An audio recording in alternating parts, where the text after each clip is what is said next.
So good morning. My name is Reverend Dr. Ron Fox, and I want to welcome you to the Sunday service for the Center for Spiritual Living, Space Coast.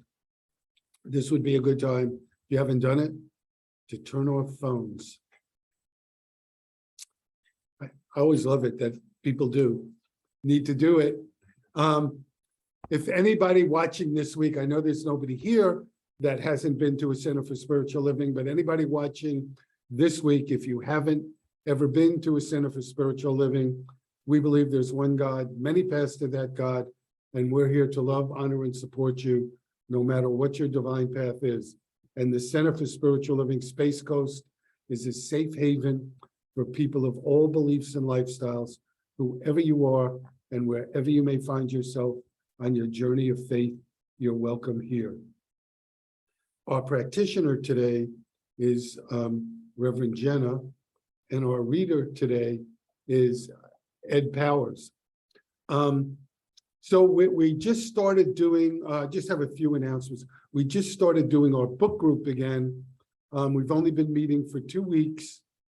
And if I'm not mistaken, we've only done one chapter. Is that right? Yeah, we've only done one chapter because it really is a book discussion group.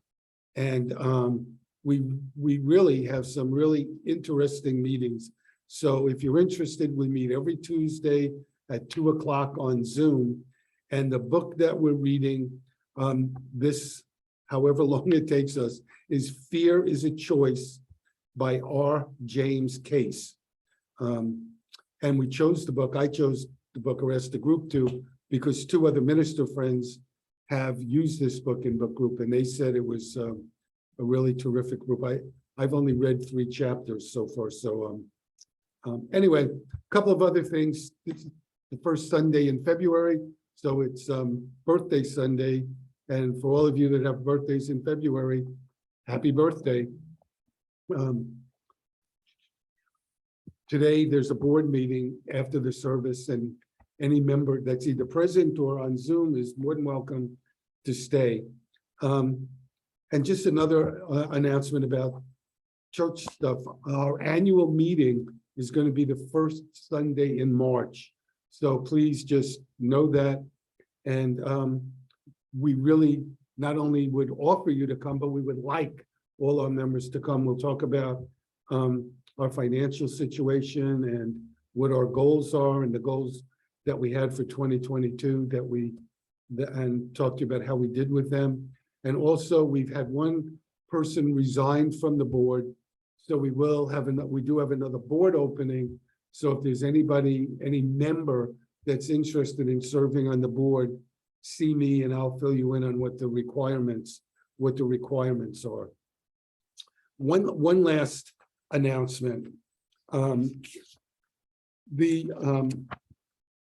IONS is what do you call it? A research group. It's actually called the Institute of I just totally blanked. It's the Institute of Noetic Sciences, and IONS was formed by Edgar Mitchell, who was the 6th man to walk on the moon.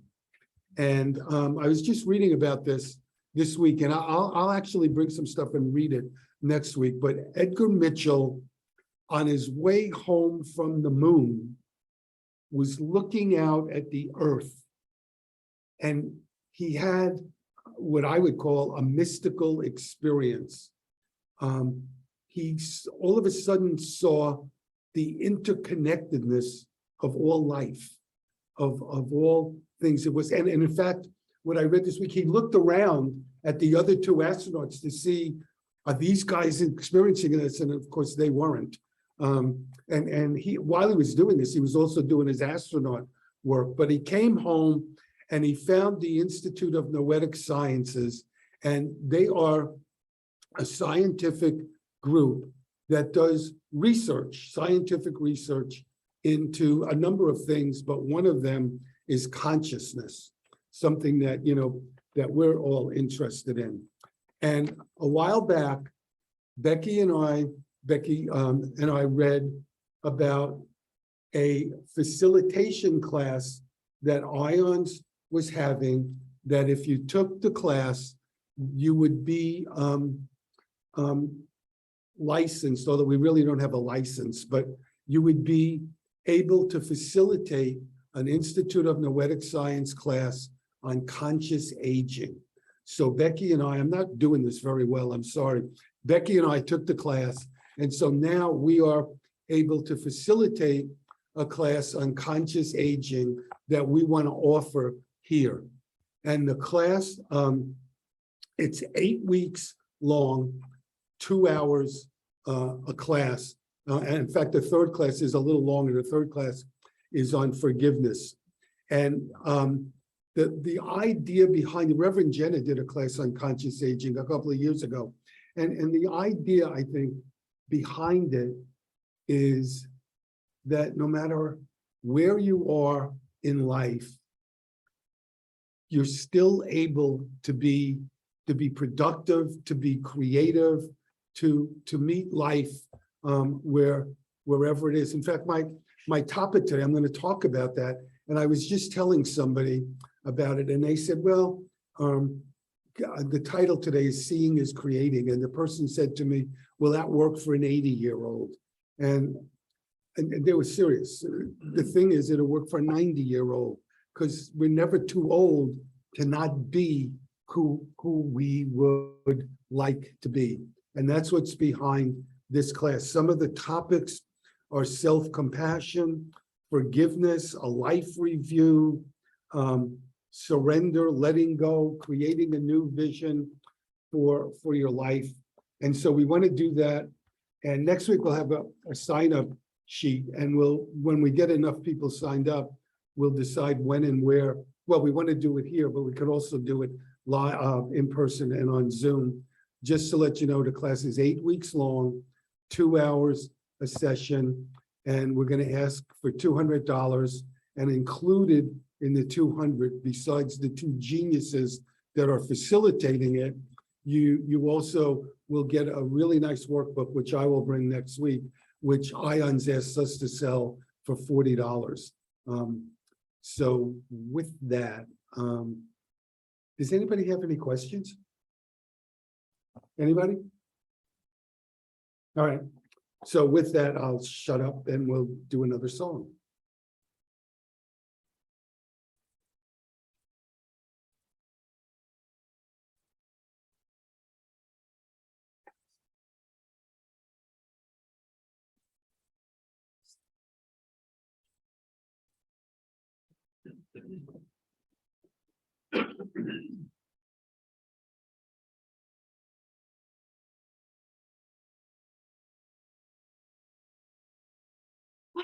Let's just take this moment to go within.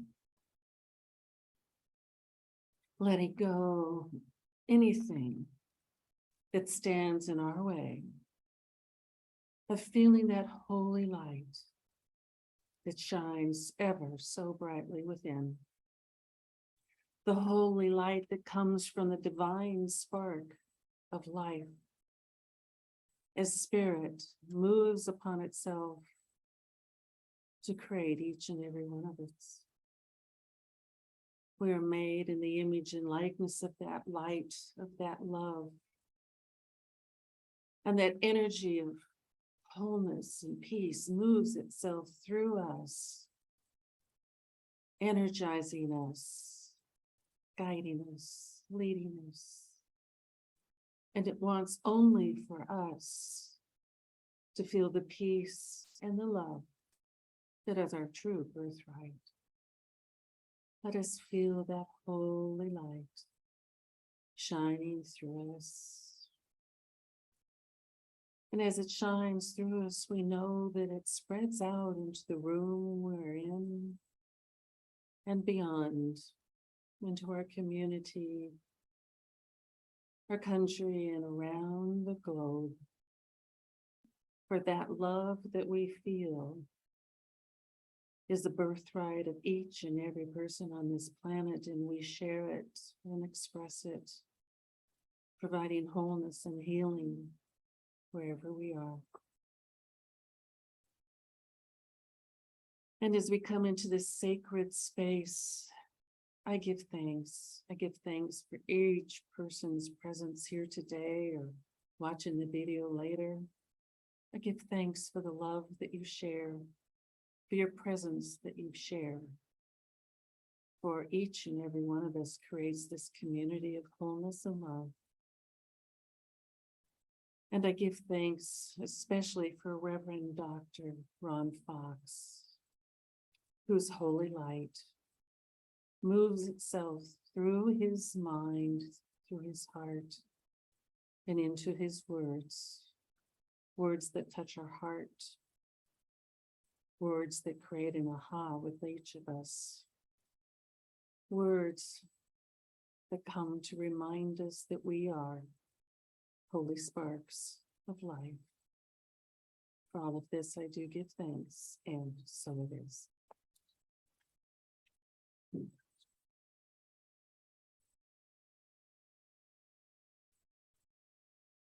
Good morning. Our lives are not about what happens. In fact, what happens, not even all that important. Doesn't matter that much. What matters is what we think, because we live in our heads. What we think about what happens is more important than what actually happens. Said another way, our perception of reality is more important than reality itself. Our perception, what we think about what happens, is our own creation. Think about that. Everything in the world we live in, interact with, including each other, is really just our thoughts. Said another way, everything is a figment of our imagination. The Dalai Lama said, quote, "The suffering and happiness each of us experiences is a reflection of the distortion or clarity with which we view ourselves and our world," end quote. If you're not happy, you're not thinking the right thoughts.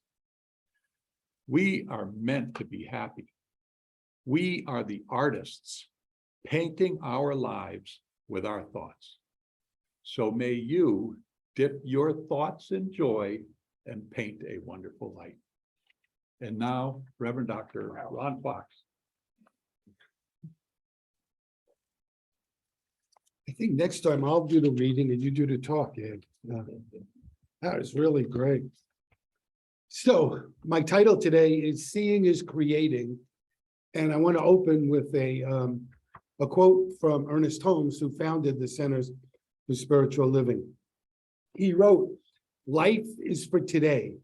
There'll be no change for tomorrow unless we do the changing for today. Today, we are setting in motion the power of tomorrow. Today is God's day, and we must extract from it what of life we are to live." So I want to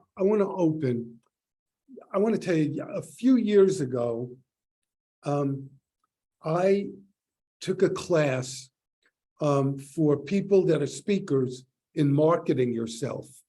And what I was hoping to do was start another business where I could go out and speak and earn some extra money. And one of the things, my wife, for those of you that don't know, is an artist and a graphic designer. And Becky made me some business cards, which I was going to bring today, but then I realized most people wouldn't be able to see it anyway.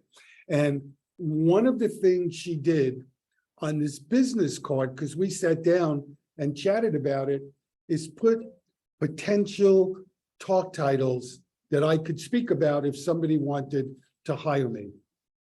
And one of the titles that I picked, I actually had heard Reverend Dr. Michael Beckwith, or I read that something that he did. It was called Pushed by Pain or Pulled by a Vision. And what I realized really quickly, almost everybody, and there were a bunch of titles, okay?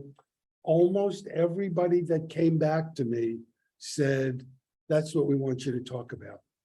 Pushed by pain or pulled by a vision. And I wondered why?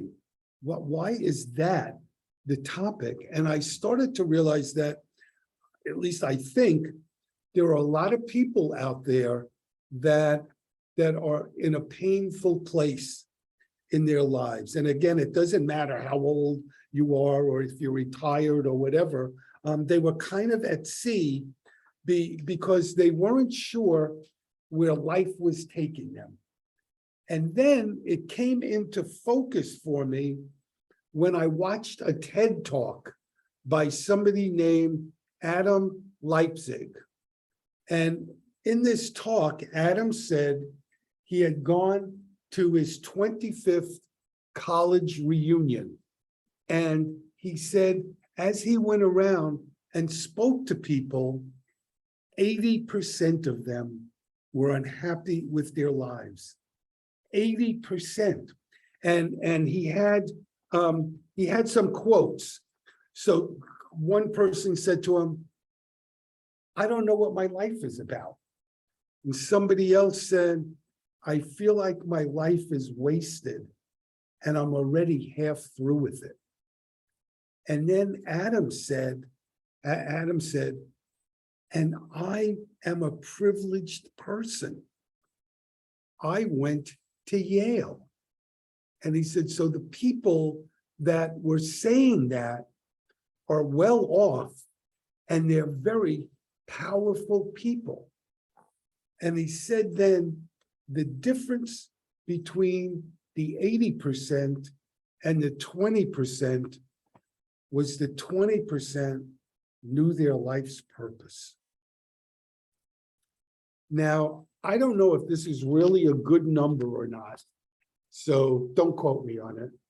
But I read somewhere that in Amazon, there are 151,000 titles on your life's purpose. That sounds really high to me, but even if it's wrong, the point is there are a lot of people looking for that. And so for me, here's the point. We, you and I, are responsible for our lives. Nothing happens by chance. We're given the gift of writing our own stories. And I won't say this again after this, but it doesn't matter how old you are, okay? It doesn't matter where you are. We're given that gift.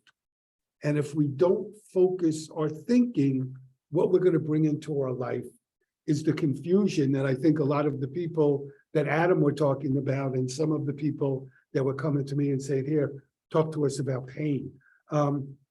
When we focus, we send a clear message to the universe, and then all the power and might of the universe comes to work with us. You know, in the tale Alice in Wonderland, Alice asked the cat what road she should take, and the cat says, well, it depends where you want to go.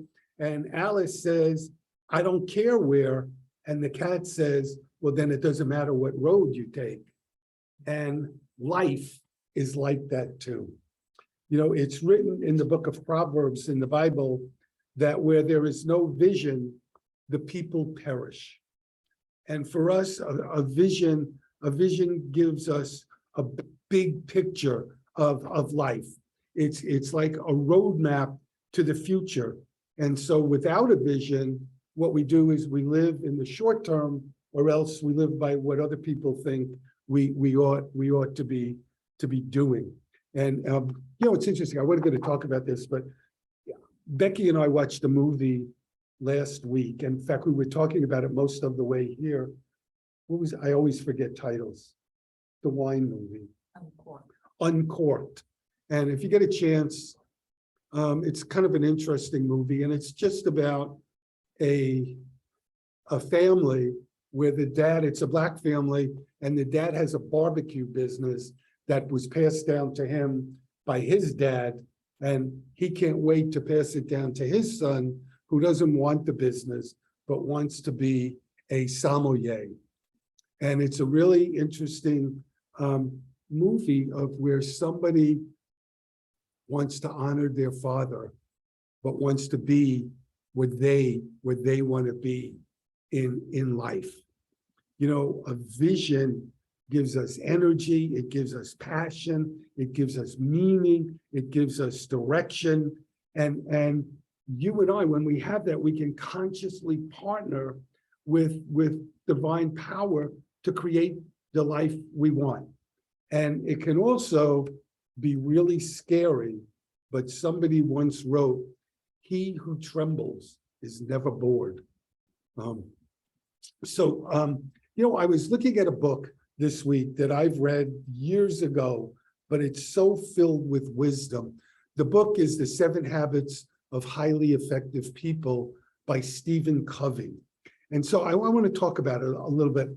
He in one portion of the book, he talks about the difference between the haves and the bees, not B-E-S, but bees, B-E-S.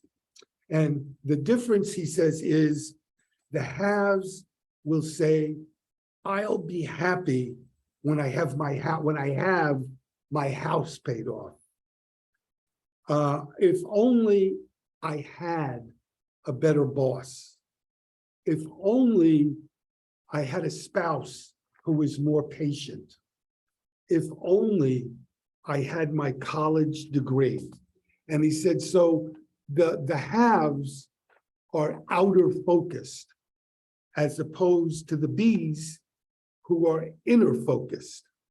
And he said, so here's an example of a bee. I can be more patient. I can be more loving. I can be wise. And then Stephen Covey wrote something that I thought was so profound, and it's something we probably all know, but I have never quite thought of it like this. He said, whenever we think the problem is out there, the thought is the problem. Think about that, because I thought about it a lot since I read it. Whenever we think the problem is out there, the thought is the problem. Because what we're doing is we're allowing what's out there to control us. Okay, now I have a wonderful spouse, but if my thought is, boy, would I want a more patient spouse, I'm allowing her to control my life. And he said, when you think like that, the paradigm is outside in. And that's what has to change before we can change. In the book, I said the title is The 7 Habits of Highly Effective People. Habit number 2 is begin with the end in mind, to begin with the end in mind. And it's so interesting to me because Stephen Covey was a Mormon, a Latter-day Saint, but a lot of this book feels to me like Ernest Holmes could have written it. And he says that second principle, begin with the end in mind, is something we teach. Actually, it's part of our foundation class. He said it's based on the principle that everything is created twice. Everything is created twice, once in mind and once in reality. And he gives a really simple example, building a house. Before you could build a house, you have to have a plan. And then you go from the plan to the building, okay? And in life, first, we need a dream or a vision, and then we can act on it. So Donna Markova, in one of her books, gives an example of an experiment that she had read about. And here's the experiment, that a bunch of baby fish were raised in a small fish tank. And that small fish tank was put in a bigger fish tank, and it was totally closed, okay? In the bigger fish tank, there were adult fish swimming. So the baby fish could see the adult fish, but because of the barricade, the glass barricade, they couldn't swim with them. When the baby fish grew up to be adult fish, they removed the barrier. And what happened was the little fish stopped at exactly the spot where the barrier had been. They never moved beyond it because their memory was more real than the fact they had freedom. And Markovis says, that's like a lot of us, that we're swimming in a limited environment. And I thought when I read that, yeah, that environment could be called our comfort zone. We're swimming there. And she says, we tend to believe when we do that, we do it because that's how we survive. But we don't have to accept that. And here's something that we can ask ourselves to prove that we don't have to accept it. We can ask ourselves the question, what can I do that empowers me rather than imprisons me? What can I do that empowers me rather than imprisons me? And once we answer it, then we can begin doing it. Because you and I pretty much could do whatever we want if we want it enough. And I read a quote by somebody named George Eliot this week, and he said, it's never too late to be who you might have been. It's never too late to be who you might have been. So Madeline Kay is somebody who writes on spiritual topics, and she, in one of her books, was saying, dare to dream, because that's where your power is, because your dreams come from the core of who you are. Your dreams move you closer because they come from the divinity within, and you can make your dreams come true. We all have the power to do that. And so a fellow named Robert Greenleaf wrote, not much happens without a dream. And for something great to happen, you need a great dream. So I want to start to come to a conclusion. And I want to tell you a story that I know I've done before, but when I was preparing this, it just seemed so perfect to teach the lesson of how not to do it and how to do it, okay? And it's from a book by a lady named Lynn Grabhorn. So in the book, Lynn says she had sold the business and kind of was looking for something to do. And she had a friend named Tom, who was a realtor, a real estate agent, broker. And Tom said, come with me. And Tom took Lynn under his wing and he taught her the business. And they worked together, they were buds. They worked together for months to teach her what to do and how to be a successful real estate agent. And Tom, as you'll see in a moment, worked in a really high-powered, high-priced environment. And so after months and months, he gives Lynn her first client who wanted to sell a big chunk of land. He wanted to sell a ranch that he had in the Big Sur, overlooking the Big Sur. And anybody that knows anything about California real estate, you can't get much higher priced than that. And Lynn wrote, and this is the part that blows me away, Lynn said her commission would have been more than she had earned in her entire working life, okay? And this was a lady, she put in the book, she's in her mid-40s. So I go to figure She's worked at least 20 years, maybe more. And this one sale, again, would earn her more money. If you added up everything she earned in her whole life, this one sale would surpass that by a lot, she said. And then the buyer and the seller reach an agreement. And Lynn panics.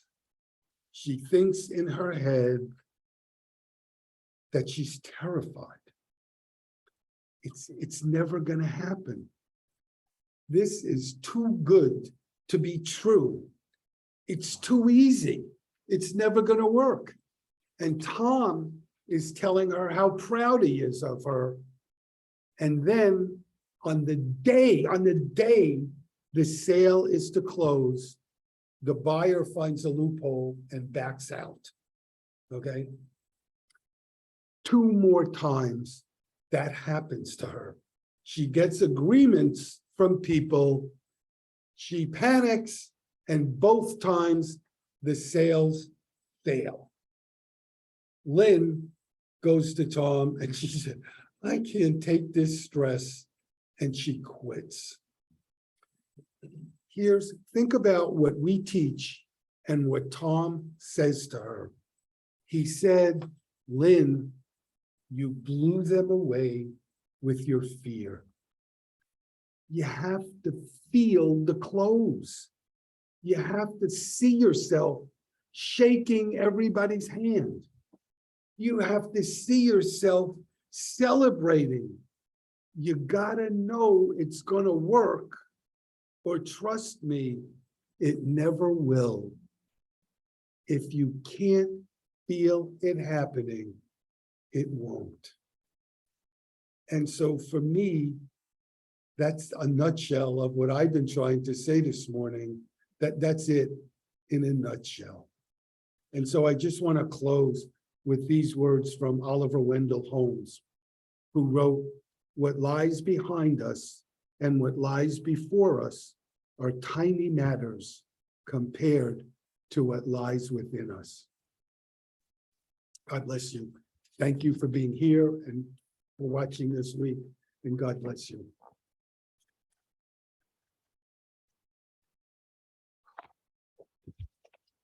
So if I could ask our usher to come forward.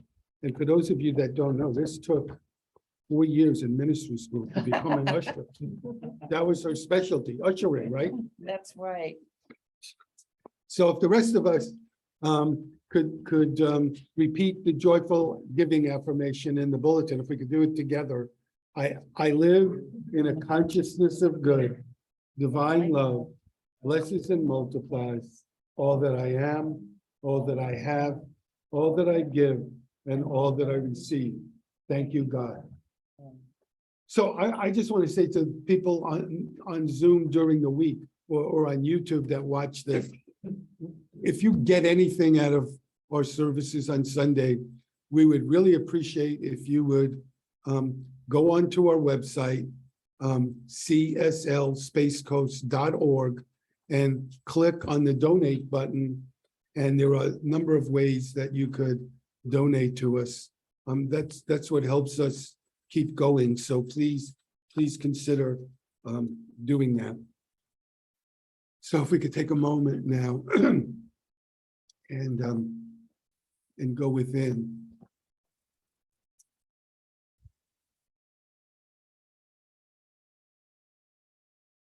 So I just know that there's one life, one God, one divine presence that's always with us, that is always in and through its divine creation. And I know that each and every one of us is one with that presence. And so I am knowing as I speak this word that it is for all of us.